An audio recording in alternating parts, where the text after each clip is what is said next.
sobre la declaratoria de reforma, se otorgará a los grupos parlamentarios el uso de la palabra hasta por 10 minutos. Tiene la palabra en primer término la diputada Mónica Almeida López, del PRD.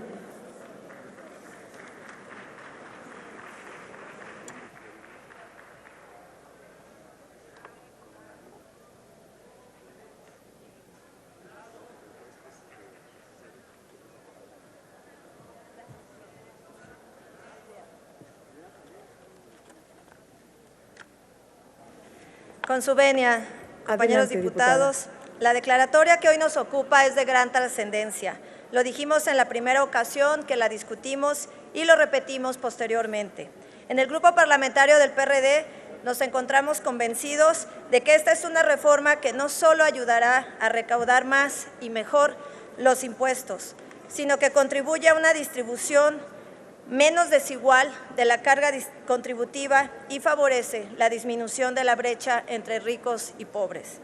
Para que constitucionalmente el Estado pueda cumplir con sus fines, es necesario que cuente con los recursos suficientes, los cuales provienen principalmente de la recaudación de la riqueza de los gobernados, con apego en la aplicación de la norma impositiva, de la administración de su patrimonio y de la erogación de los gastos necesarios para satisfacer las necesidades de la sociedad. A estos actos en conjunto se denominan actividad financiera y es por ello que se debe actuar con probidad y evitar que se dilapiden los recursos nacionales.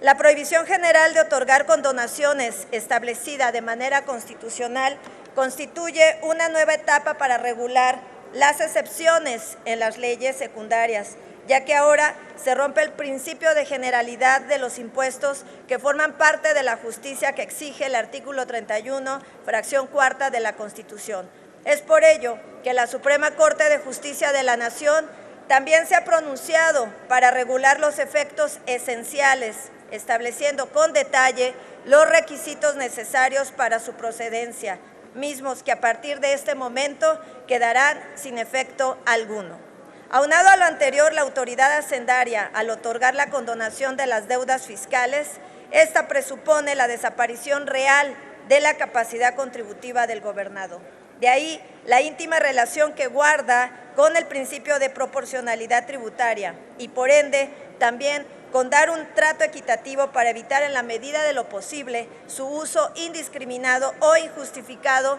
entre sujetos obligados, como había sido hasta ahora.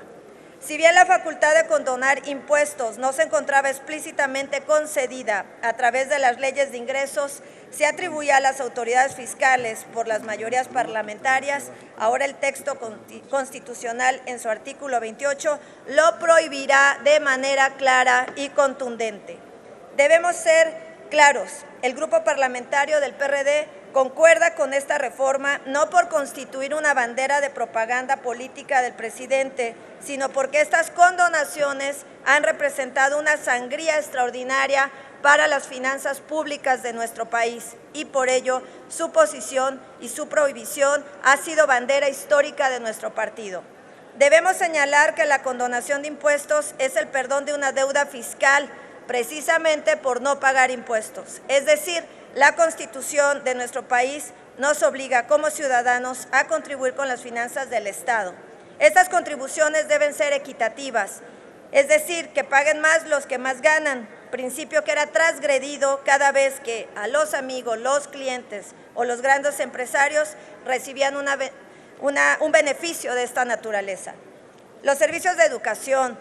de salubridad, las pensiones para adultos mayores, las becas para estudiantes y personas con discapacidad y todos los servicios proporcionados por el gobierno se financian con nuestras contribuciones. Y algunos expresidentes instruían al Servicio de Administración Tributaria para perdonar esta obligación a grandes compañías, favoreciendo intereses políticos, clientelales o de amiguismo, que en una práctica de corrupción lesionaba el interés de todas y todos los mexicanos. Y esto no se debe a los más de 400,000 millones de pesos que fueron condonados en los últimos 2 sexenios o a los más de 260,000 millones de pesos únicamente en el sexenio de Enrique Peña Nieto, según el SAT, sino que a estos miles de millones de pesos que no tenían un fundamento objetivo para ser condonados, es decir, estas condonaciones eran absolutamente arbitrarias y discrecionales. Lo anterior quiere decir que en el sexenio anterior las empresas beneficiadas únicamente pagaron el 15% de lo que debían de pagar de acuerdo a sus ganancias. Entre los casos más escandalosos, nos enteramos que Televisa logró evitar el pago de más de 3.300 millones de pesos y el del Grupo Mexicano de Desarrollo un monto de alrededor de 850 millones de pesos. Estamos convencidos de que medidas como esta coadyuvarán a la reactivación de nuestra maltrecha economía, que pasó de un prometido 4% anual de crecimiento a un lamentable 0%, comprometiendo las finanzas personales de todas y todos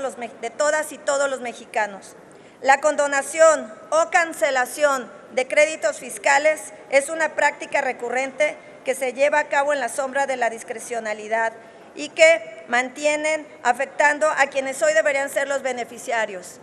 La discrecionalidad con la cual se otorgaban las condonaciones representaban un hálito de impunidad, generando desconfianza y corrupción, y es por ello que promoveremos además que la Auditoría Superior de la Federación realice análisis respecto de este ejercicio durante lo que lleva el mandato de nuestro actual presidente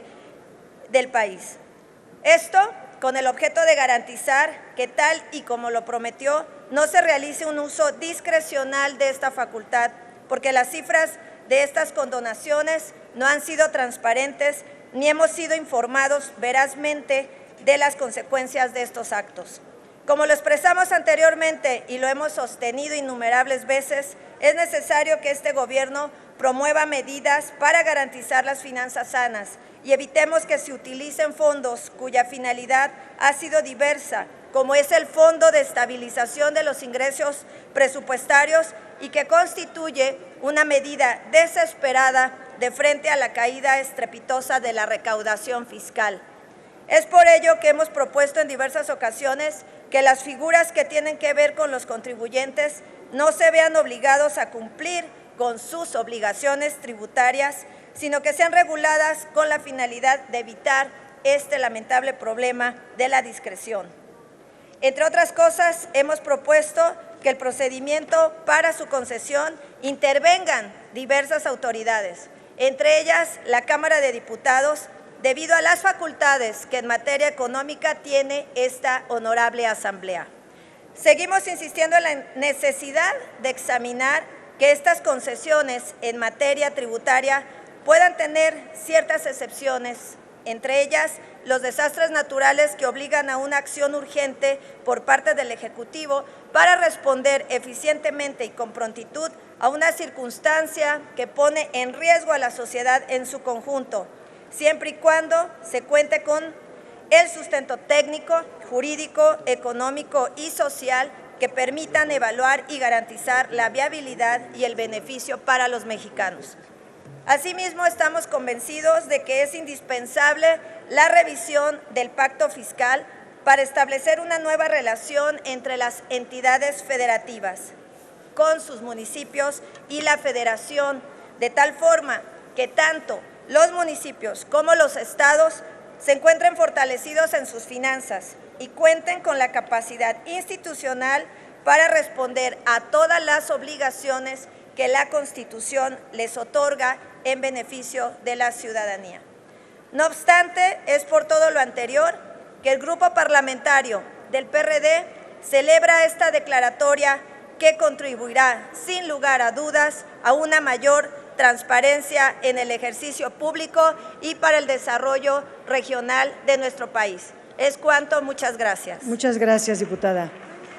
Tiene la palabra el diputado